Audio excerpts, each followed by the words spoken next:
ओम शांति। 24 सितंबर 2021। प्रातः मुरली बाप दादा के महावाक्य। मीठे बच्चे, तुम यहाँ श्री कृष्ण जैसा प्रिंस बनने की पढ़ाई पढ़ते हो। तुम्हें पढ़ाने वाला स्वयं भगवान है। प्रश्न: बाबा जब भगवानुवाद शब्द बोलते हैं तो कई बच्चे भी मूंझ जाते हैं, क्यों? उत्तर: क्योंकि भगवान तो गुप्त है। वे समझते हैं शायद इस दादा ने भगवानुवाच बोला है, परंतु निराकार भगवान को बोलने के लिए जरूर मुख चाहिए ना। बाबा कहते ये वंडरफुल समझने की बात है कि मैं कैसे इनमें प्रवेश कर तुम्हें पढ़ाता हूँ। ओम शांति। भगवानुवाच, भगवान क्या कहते हैं? ये भगवानुवाच किसने कहा? देखने में तो कोई आता नहीं। मनुष्य को भगवान नहीं कहा जाता। कोई समझेंगे कि बोलने वाले ही कहते हैं भगवानुवाच, लेकिन निराकार भगवान बोल रहे हैं। ये सिर्फ तुम ही जानते हो। ये कौन बैठा है, भगवान कहाँ है, ये नई बात है ना, इसलिए मनुष्य मूंझ जाते हैं। लेकिन भगवानुवाच है जरूर। कहते हैं कि मैं बच्चों को राजयोग सिखा रहा हूँ।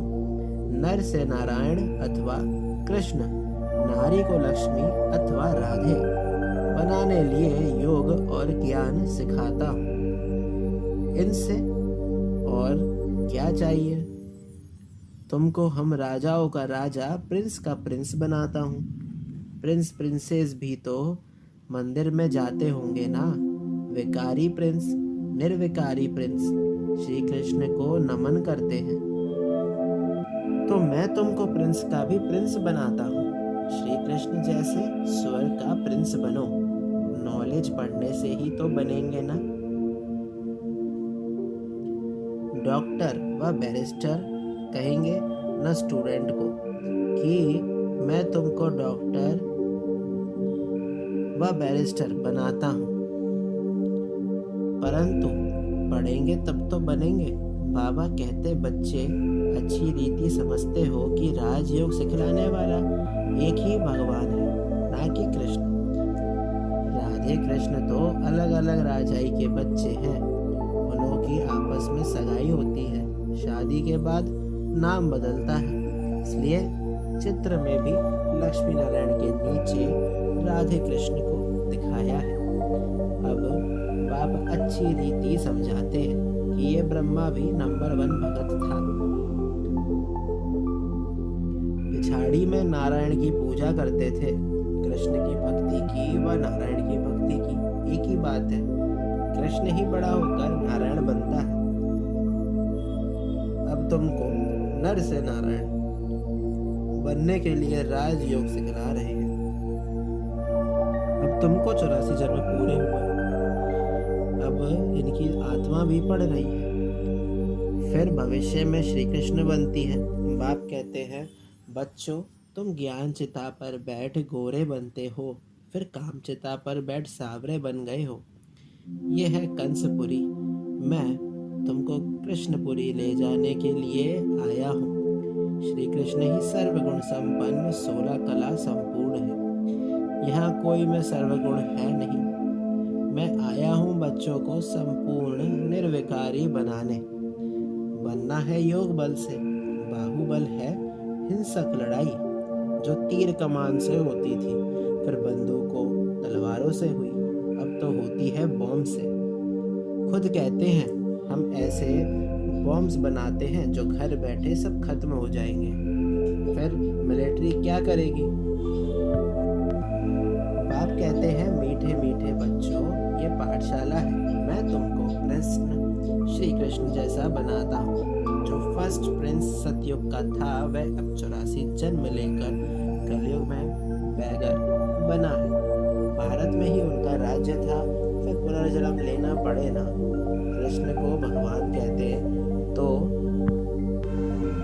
भगवान पुनर्जन्म में कैसे आएगा? भगवान तो निराकार है, वह है ही एक रचयिता, बाकी सब है रचना। तो तब तो कहते हैं कि हम बाप समझते हैं कि तुम ब्रह्म कुमार कुमारी आपस में भाई बहन ठहरे,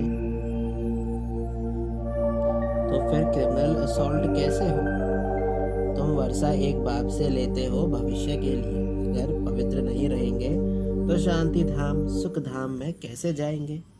पुकारते भी हैं, हम पतित बन गए हैं, पावन बनाओ आओ। तो बाप कहते हैं, मुझे याद करो, ये तुम्हारा अंतिम जन्म है। तुम सब आत्माएं अब वापस वानप्रस्थ में जा सकती हो, इसलिए वानप्रस्थी हो।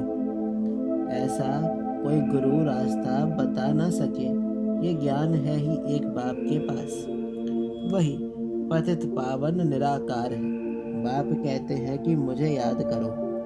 थोड़े टाइम के लिए मैंने इस तन का लोन लिया है, शरीर बिगर आत्मा कैसे बोल सकेगी? भगवानुवाच है कि मैं बूढ़े साधारण तन में प्रवेश कर तुम बच्चों को पढ़ाता हूँ। मैं गर्भ में नहीं आता हूँ। गर्भ में आने वाले को तो पुनर्जन्म में आना पड़े, मैं एक ही बार आता हूँ। प्रकृति का आधार मुझे जरूर चाहिए, मैं इसमें बैठ तुमको पढ़ाता हूँ। ये तो पहले अपना जवाहरात का धंधा करता था, कोई गुरु ने नहीं सिखाया। अचानक ही बाप ने प्रवेश किया। करन करावन हार होने कारण इससे कर्तव्य कराते रहते हैं, ये भी सीखता जाता है। तुम भी साथ में सीखते जाते हो। बोलते हैं तुमको, परंतु सुनता पहले मैं हूँ। पढ़ाने तुम बच्चों को आता हूँ, परंतु इनकी आत्मा भी पढ़ती रहती है। बच्चों को राजयोग सिखलाने आया हूँ, ऐसा कभी कोई पढ़ाते नहीं है। ये है पावन बनने की बात। ये संगम युग है ही पुरुषोत्तम बनने का। पुरुषोत्तम श्री कृष्ण था। स्वयंवर के बाद उनकी डिग्री कुछ कम हो जाती है, इसलिए श्री कृष्ण की महिमा बहुत है। नाम ही है श्री कृष्णपुरी, इनको कहा जाता है कंसपुरी। बाकी कहानी बनाई है कृष्ण और कंस की। बच्चों को समझाया है कि परिपक्व अवस्था होने से भक्ति आपे ही छूट जाएगी। तुम कभी कोई को ऐसा नहीं कहना कि भक्ति ना करो, उनको ज्ञान देना है। बाप तुमको ज्ञान दे स्वर्ग का प्रिंस बनाने आए हैं। कृष्ण भी स्वर्ग का मालिक था, अब नहीं है। फिर से वह भी राजयोग द्वारा बन रहे हैं। तुमको भी पुरुषार्थ कर बाप को याद करना है। हेवन की स्थापना करने वाला है हेवनली गॉड फादर। वही आकर नई सृष्टि रचते हैं। वह करेगा तब जब कलयुग पूरा होगा। सतयुग त्रेता में नहीं आते। कहते हैं मैं कल्प कलसम संगम युगे आता हूँ। उन्होंने कल्प अक्षर निकाल सिर्फ युगे युगे लिख दिया है, तो भी 4 युग है। 5वां है संगम युग। अच्छा, फिर तो 5 अवतार मानो, परंतु इतने कच्च मच्च परशुराम अवतार होते हैं क्या? ये सभी है शास्त्रों की बात है। धर्म का नाम और भारत का नाम ही बदली कर दिया है। हिंदू धर्म और हिंदुस्तान कह देते हैं। भारत नाम क्यों बदलना चाहिए? यदा यदा ही धर्मस्य भारत, उसमें भी भारत का अक्षर आता है। बाप समझाते हैं कि तुमने कोई एक जन्म थोड़ी भक्ति की है, द्वापर से की है। भक्ति भी पहले अव्यभिचारी थी, सिर्फ शिव की भक्ति करते थे। जिस शिव बाबा ने ही भारत को स्वर्ग बनाया था और अब फिर स्वर्ग का मालिक बनाने आए हैं, तो पतित शरीर में बैठ बताते हैं कि मैं आता ही हूँ। पतित शरीर में, पतित दुनिया में, पतितों को पावन बनाने, भक्ति मार्ग में तो फिर भी मेरे लिए बड़ा भारी मंदिर बनाते हैं। कितनी क्लियर बात है। इनमें बाबा की प्रवेशता हुई और गीता आदि पढ़ना छोड़ दिया। भक्ति छूट गई, अनायास ही तो छोड़ा। तुमको कोई ने कहा कि भक्ति नहीं करो। अब तुम बच्चों को बाबा समझाते कि फिर से मैं तुमको कृष्णपुरी का मालिक बनाता हूँ। कृष्ण की फिर 8 डायनेस्टी हो लेती है। पहले कहेंगे प्रिंस ऑफ सतयुग, फिर बनता है किंग ऑफ सतयुग। 8 पीढ़ी उनकी चलती है। उस समय तो दूसरी राजाई होती नहीं। अब बाबा कहते हैं तुम बच्चे भी सतयुग के प्रिंस बनो। भक्ति में कोई सुख नहीं है, ज्ञान से तुम स्वर्ग के मालिक बनते हैं। कोई का बाप मर जाता है तो उनसे पूछा जाए तुम्हारा बाप कहाँ गया, कहेंगे स्वर्गवासी हुआ। समझते हैं आत्मा और शरीर दोनों गए, लेकिन शरीर तो यहाँ ही छोड़ गए, बाकी गई आत्मा। इसका मतलब पहले नरक में था, आत्मा शरीर छोड़ स्वर्ग में गई।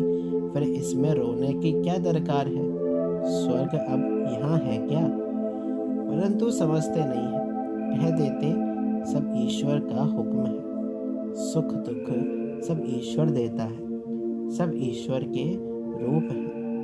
परंतु बाप कहते हैं मैं बच्चों को दुख कैसे दे सकता हूँ? बाप से बच्चे कब दुख मांगते हैं क्या? बाप तो बच्चों को लायक बनाकर प्रॉपर्टी दे जाते हैं, बाकी दुख तो हर एक को कर्मों के अनुसार ही मिलता है। बाप कहते हैं कि अभी बच्चे आदि कुछ नहीं मांगो, अभी ये प्रॉपर्टी आदि सब खत्म होने वाली है।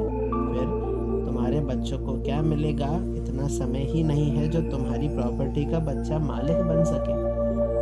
बच्चा बड़ा हो तब तो मालिक बने, परंतु इतना टाइम ही नहीं है। विनाश सामने खड़ा है। मनुष्य तो कहते हैं कि कलयुग में अर्जुन 40,000 वर्ष पड़े हैं। ये ब्रह्म कुमार कुमारियां तो विनाश विनाश करते रहते हैं। कहानी है ना, शेर आया आखिर तो आया और खा गया। सब समझते हैं कि थोड़ा थोड़ा काल आएगा, ये तो होता ही रहता है। लेकिन तुम कहते हो कि महाकाल आया हुआ है। शिव बाबा कालों का काल आया हुआ है, जो सभी आत्माओं को वापस ले जाएगा।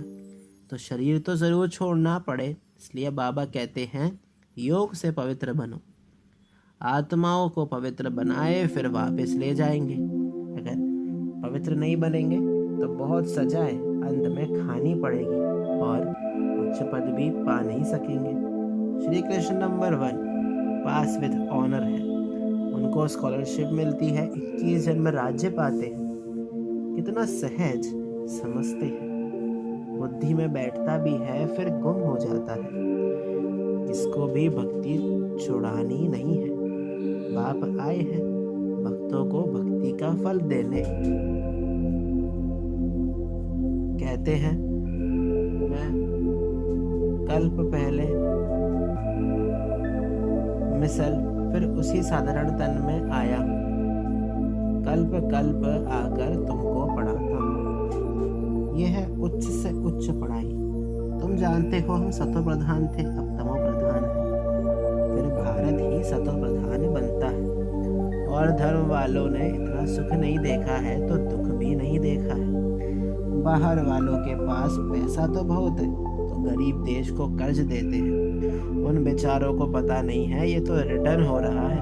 बिल्कुल घोर अंधियारे में कुंभकर्ण की नींद में सोए हुए हैं। पिछाड़ी में हाय हाय कर उठेंगे। फिर तुम कहेंगे टू लेट, क्योंकि लड़ाई शुरू हो जाएगी। फिर क्या करेंगे? भभोर को आग लग जाती, फिर तो टू लेट हो जाता है। इसलिए बाप कहते हैं बच्चे अब जल्दी जल्दी पुरुषार्थ करते जाओ। बाबा कोई जास्ती तकलीफ नहीं देते हैं। बाबा को आकर कहते हैं कि बाबा अगर हम पूजा नहीं करते तो वह कहते हैं कि ये तो नास्तिक बन गया है। बाबा राय देते हैं कि साक्षी होकर बाबा की याद में रहो। थोड़ी थोड़ी पूजा बाहर से कर दो। एक होता है दिल से करना, दूसरा होता है राजी करने के लिए करना।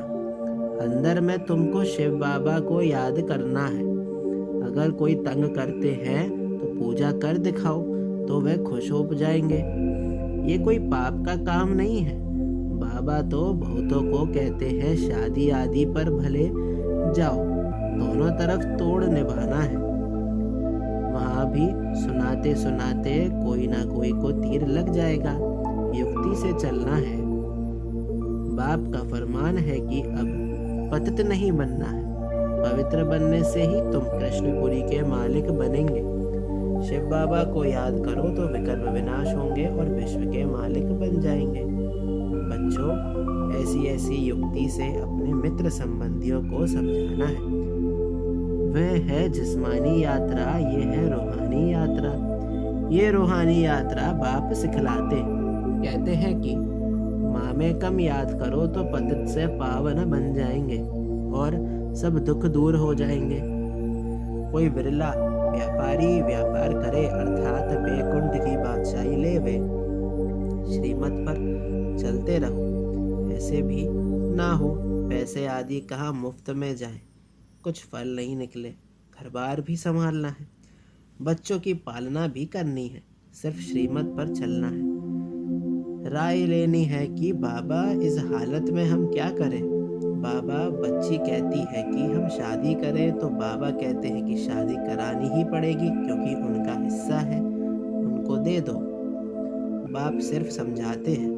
फिर भी कुछ पूछना हो तो पूछकर श्रीमत पर चलो। बच्चों को बाप की आज्ञा पर चलना है, इसमें ही कल्याण है। अच्छा, मीठे मीठे सिकिला दे बच्चों प्रति माता पिता बाप दादा का याद प्यार और गुड मॉर्निंग। रूहानी बाप की रूहानी बच्चों को नमस्ते। हम रूहानी बच्चों की रूहानी बाप दादा को याद प्यार और गुड मॉर्निंग। नमस्ते नमस्ते, शुक्रिया बाबा शुक्रिया। धारणा के लिए मुख्य सार। पहला, हर कर्म साक्षी होकर शिव बाबा की याद में करना है। लौकिक अलौकिक दोनों तरफ तोड़ निभाना है। लौकिक से युक्ति युक्त चलना है। दूसरा, इस समय अंतिम जन्म में भी ये वानप्रस्थ अवस्था है, वापस घर जाना है, इसलिए पावन जरूर बनना है। कोई भी बंधन नहीं बनाने। वरदान, पुराने संस्कारों व विघ्नों से मुक्त प्राप्त करने वाले सदा शक्ति संपन्न भव।